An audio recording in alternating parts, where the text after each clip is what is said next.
गणपती बाप्पा मोरया. मंगलमूर्ती मोरया.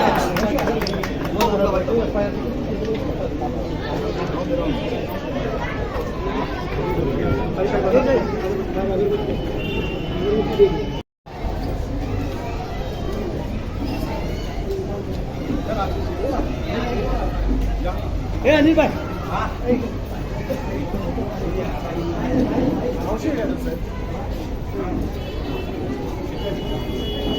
थोड़ा वर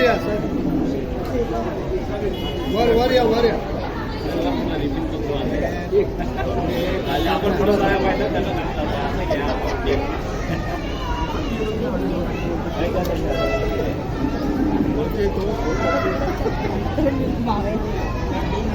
हाँ वोट मसले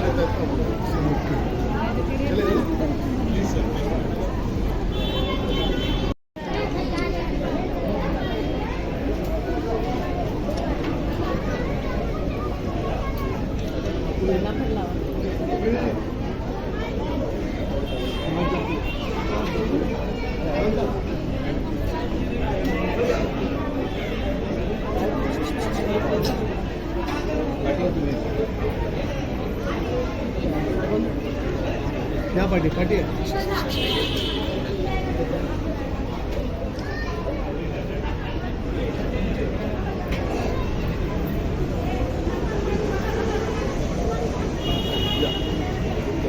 पार्टी है क्या पार्टी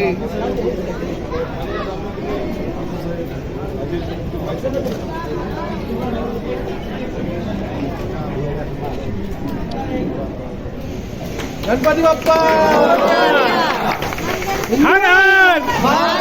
हिंदू हिंदू सम्राट श्रीमान बाळासाहेब ठाकरे यांचा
त्यांचं या ठिकाणी स्वागत केलं जातं. तर मेडिसिन की सुविधा उनके उपचार के लिए अलग अलग पद्धति 147 अलग अलग टेस्ट है जो बिल्कुल ही मुफ्त है. यहाँ पे आने वाले किसी को 1 रुपया इधर भरना नहीं है, मुफ्त उपचार लेना है. और जो भी बड़े आजार में रहेंगे तो उसके लिए भी यहाँ से नियोजन करके कोई अच्छे हॉस्पिटल में भी पहुँचा जाएगा, उधर उनको अच्छी तरह का उपचार करना यह महापालिका की जवाबदारी हम लेते हैं. और इसके लिए जो भी काम करना पड़ेगा हमारे सब अधिकारी. काफ़ी भीड़ भाड़ वाला जनसंख्या वाला इलाका है, तो यहाँ पे कितनी ज़रूरत थी इस दवा खाने की जिसका उद्घाटन हुआ है? यहाँ पे लोगों की मांग थी और महानगर पालिका ने तय किया है 22,000 लोक संख्या जिधर रहेगी उधर एक दवाखाना ऐसा एक तय किया हुआ है. और हिसाब से एयरपोर्ट में करीबन 11 दवाखाने अभी तक हो गए हैं. मेरे कुर्ला विधानसभा क्षेत्र में 3 दवाखाने संपन्न हो गए और 10 प्रस्तावित है. और जल्द ही सब जगह मतलब चुनावटी में भी मेरे ख्याल से एयरपोर्ट का सबसे बड़ा दवाखाना वहाँ पे होने वाला है, उसका काम चालू है और जल्दी उसका भी लोकार्पण का कार्यक्रम संपन्न होएगा. और बाकी के जो लोग हैं वो भी जल्द से जल्द लोगों के लिए लोकार्पण करेंगे. सर एक और आपला दवाखाना खोला जा रहा है, उद्घाटन किया जा रहा है, इतनी अच्छी सुविधाएं दी जा रही है. सर दूसरी ओर वहीं थाने के कलवा हॉस्पिटल की बात करें तो 4 दिन में करीब 27 लोगों की मृत्यु हो चुकी है. वहाँ पर क्या कहना चाहेंगे सर, वहाँ की जो लापरवाही उसके बारे में क्या कहना चाहेंगे? उसके बारे में जो असुविधा करने वाले जो है और उनको चौकसी सब चालू है. और इसके लिए वहाँ के पालक मंत्री हैं हमारे संपूर्ण जी, इन्होंने भी इंक्वायरी दिखाई है. जल्द से जल्द उनको न्याय मिलेगा, ऐसा हमें लगता है. सर आगामी दिनों में इंडिया की बैठक होने वाली है, मुंबई में होने वाली है. सर जो नाना पटोले उन्होंने बयान दिया है कि जो शरद पवार का नाम है वो जानबूझकर लिया जा रहा है ताकि इंडिया पर हल्ला बोल सके। अभी ये इतना अच्छा कार्यक्रम हो रहा है, इसमें मैं पॉलिटिक्स में ज़्यादा बात करना चाहता हूँ, लेकिन फिर भी नाना पाटोली का जो काम है बयान देना, क्योंकि वो अध्यक्ष है महाराष्ट्र के कांग्रेस कमेटी के, तो वो तो कहेंगे ही, क्योंकि उनको महाविकास आघाड़ी आगे लेके जानी है, और इसलिए उनका जो बयान है वो अध्यक्ष के रूप में उनका सही रहेगा। Okay sir. लवकरात लवकर मेट्रोचं काम पूर्ण झालं पाहिजे यासाठी काय करतात? कारण की या संदर्भामध्ये मी हल्लीच आत्ताच आपले जे आयुक्त आलेले आहेत तमिळनाडूचे मुखर्जी साहेब यांची भेट घेतली आणि त्यांनाही विनंती केलेली आहे की मेट्रो 2Bचं जे काम बऱ्याच वर्षांपासून अपूर्णावस्थेत आहे, तर ते काम आपण लवकरात पूर्ण करावं. त्या प्रकारचे निर्देश सर्व अधिकाऱ्यांना आणि त्याचबरोबर कॉन्ट्रॅक्टरना दिलेले आहेत आणि ते काम आता लवकर सुरू होईल, ते लवकर पूर्ण होईल. सर, एकंदरीत जो दवाखाना आता सुरू झालेला मागणी मोठ्या प्रमाणात होते, कारण की स्लमसारख्या झोपडपट्टीमध्ये अशा प्रकारचा दवाखाना फारच गरजेचा आहे. कोरोनानंतर कुठे कुठे हे आहे जी उभारणी करण्यात येणार आहे, जेणेकरून जनसामान्याला याचा फायदा जास्त प्रमाणात होईल. एकंदरीत 22,000 मागावे लागते आणि महानगरपालिका हॉस्पिटलमध्ये अनेकदा अशा गोष्टी होतात की तुटवडा मोठ्या प्रमाणात होत असतो आणि लोकांना बाहेरून अफोर्ड होत नाही जेवढा खर्च बाहेरून दवा गोळ्या आणण्यासाठी. आणि आपण आता सांगितलं की पुरेसा असा दवा इथे पूर्णपैकी आहे. काय सांगाल? नक्की आहे.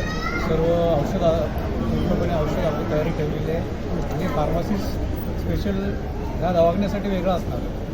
फक्त ते जी औषध आपल्याला लागतात शिबिरोची ती सर्व पुरेशी आहेत की नाही, ते स्टॉक आहे की नाही, सगळं चेक करून आपल्याला स्टॉक रोजचा रोज इथे उपलब्ध असतो. सर, टायमिंग काय ते काय आणि टायमिंग याचं 3 ते 10 रात्री संध्याकाळी 10 वाजेपर्यंत दवाखान्याचं टायमिंग त्या वेळेमध्ये तो फार्मसिस्ट तिथं असणार आहे. डॉक्टर अवेलेबल असतील? हो, डॉक्टर अवेलेबल निवडतो आणि अधिकाधिक कार्यक्षमतेने माननीय मुख्यमंत्र्यांनी सूचना दिलेल्या आहेत सर्व अधिकाऱ्यांना, आणि त्याप्रमाणे जशी निधीचा उपलब्धता, जागेची उपलब्धता होईल त्याप्रमाणे अधिकारी त्यांच्या पद्धतीने काय आम्ही लोकप्रतिनिधी म्हणून आम्ही सर्व ठिकाणी काही अधिकारी, पोलीस अधिकारीसुद्धा, सामान्य नागरिकसुद्धा ज्या प्रकारे प्रस्तावित करत आहेत त्या प्रकारे हे दवाखाना आपण उभारतो आणि चांगल्या पद्धतीने आता दवाखाने उभारले गेले. सर, सरांनी सांगितलं ज्या प्रकारे इथे गर्दुल्यांचा अड्डा होता आणि अशा जागेवर एवढं सुंदर असं सुशोभीकरण आणि या प्रकारे एक दवाखाना सुरू झालेला आहे, फारच मोठी गोष्ट आहे. कारण की नशेबाजांना इथून हटवून अशा प्रकारे गोष्टी उभा राहणं काळाची गरज आहे असं वाटतं ना? एकदम बरोबर आहे. या कामामध्ये खरोखरच मी मगाशी म्हणूनच म्हटलं की दवाखाना उभारण्यामध्ये सर्वांचाच मोठा हात आहे, आणि त्याच्यामध्ये विनोबानगर पोलीस स्टेशनचे सर्वच अधिकारी, विशेष करून चव्हाण साहेब त्यांच्यासोबतचे सर्व अधिकारी, पोलीस वर्ग, तर यांनी इथे या एका बिकट परिस्थितीमध्ये जेव्हा अधिकाऱ्यांना काम करावं लागत होतं महापालिकेच्या, त्या खरोखर जी बिकट परिस्थिती होती त्या सर्व परिस्थितीला त्यांनी सहकार्य केलं. त्याच्यामुळे निश्चितपणाने चांगला दवाखाना या ठिकाणी उभारला गेला. क्या कहना चाहेंगे? आज शाखा प्रमुख के तौर पे आपने इतना अच्छा एक इनिशिएटिव लिया है, जो ज़रूरतमंद है उनके लिए आपने ये दवाखाने के लिए आपने एक पहल की थी कि यहाँ पे दवाखाना होना चाहिए, और आज सच में हो भी गया. किस तरह से लोगों में इसकी खुशी है इस दवाखाने की, बताइए. अभी इस खुशी का तो इज़हार आपको कल पता चलेगा जब यहाँ पे बहुत सारी लाइन खड़ी रहेगी हॉस्पिटल में जब इलाज करने के लिए, क्योंकि यहाँ पे बहुत सारे लोग ऐसे मजदूर लोग हैं, और जो मजदूर है उनको डेली का कुछ न कुछ तो दवाई के लिए खर्चा करना ही पड़ता है. और यहाँ पे सब मेडिकल में आपको पता है हर जगह पे लूटमार होती है. एक ऐसा गवर्नमेंट की स्कीम रहती है जिसमें लूटमार नहीं होती है. आप प्राइवेट में चले जाइए, अगर नॉर्मल आप दवाई लोगे तो 150 से 200 रुपये के नीचे दवाई नहीं मिलेगी. फिर उसके बाद में वो मेडिकल से अलग दवाई देगा. लेकिन यहाँ पे हमने फ्री ऑफ कॉस्ट में उनके लिए दवाई से लेके डॉक्टर का चेकअप से लेके सब फ्री लाया है. मेरे ख्याल से यहाँ पे हम लोग 145 के लगभग जो टेस्ट रहते हैं, ब्लड टेस्ट से लेके हर कुछ सैंपल है, वो सब टेस्ट हम लोग फ्री में दे रहे हैं. और वही टेस्ट अगर हम बाहर करने जाएंगे, नॉर्मल आप अगर ब्लड टेस्ट करने भी जाओगे तो उसको आपको 150 से 200 रुपया देना पड़ेगा. लेकिन यहाँ पे आपको ऐसा कोई चार्ज देना नहीं है. और हमारा जो टाइमिंग है वो 3 से 10 बजे तक है. मतलब आप सुबह अगर काम पे भी जाते हो तो दोपहर शाम तक आप यहाँ पे आके दवाई ले सकते हो. ऐसा उसके लिए कुछ नहीं, हम लोग ने टाइमिंग भी लोगों के हिसाब से रखा है. इसका मतलब क्या होता है, जो महाराष्ट्र के जो CM है उन्होंने गरीबी देखी है और गरीबी से निकले हुए वो इंसान है. इसलिए मैं चाहता हूँ कि देश में और राज्य में ऐसे जैसे हमारे PM साहब काम कर रहे हैं, जैसे आज हमारे CM साहब काम कर रहे हैं, एकनाथ शिंदे साहब, और उनके शिंदे साहब के माध्यम से ही अपना दवाखाना स्टार्ट हुआ है। और आज ये अपना दवाखाना स्टार्ट होने का कारण यही है कि लोगों तक दवाई पहुंची जाए, लोगों तक मदद पहुंची जाए। आज आप जिस जगह पे खड़े हो, जिस जगह पे ये दवाखाना बना है, आपने देखा होगा सीनियर साहब थोड़ी देर पहले बोले थे कि हम जिस जगह पे खड़े हैं उस जगह पे पहला चरसुल्ले गर्दुल्ले लोग ऐसे बैठते थे। यहाँ पे एक अड्डा बना चुका था और कुछ उसके लिए कुछ राजकीय नेता का भी उनका सपोर्ट था, इसीलिए वो अड्डा बना था। लेकिन आज हमने आमदार के थ्रू, मंगेश भाई साहब के थ्रू, एमएलए के थ्रू वो सब हटा के आज यहाँ पे लोगों को एक अच्छा मैसेज दिया है और अच्छा एक सुविधा उनके लिए उपलब्ध करके दिया है। इसलिए मैं धन्यवाद करता हूँ मंगेश साहब का और यहाँ पे डीएमसी साहब का कि जिन्होंने हमको सपोर्ट किया है। क्या कहना चाहेंगे, आज अपना दवाखाना का उद्घाटन हुआ है इस भव्य रूप में और किस तरह से लोगों के लिए ये फ़ायदेमंद होगा? इसका शुरुआत एक्चुअली कोविड से हुआ था, क्योंकि कोविड में पेशेंट को आजू बाजू कोई हॉस्पिटल नहीं थे तो बहुत प्रॉब्लम हुआ था। तो इसके वजह से अपना दवाखाना का आइडिया स्टार्ट हुआ। तो इसीलिए हर घर के पास एक नया दवाखाना होना चाहिए जो पेशेंट जा सके, क्योंकि पेशेंट लोड हॉस्पिटल में बढ़ता है। पेशेंट एक एक दो घंटा खड़े रहता है लाइन के लिए, तो इसीलिए वो कम करने के लिए अपना दवाखाना शुरू किया कि पेशेंट कभी भी चाहिए तो आके दवाई ले सके, फ्री में दवाई ले सके, फ्री में टेस्ट हो सके और उनके लिए सब कुछ अवेलेबल रहे 24/7 ऐसा। इसीलिए या इथे हम महिलांना एकत्र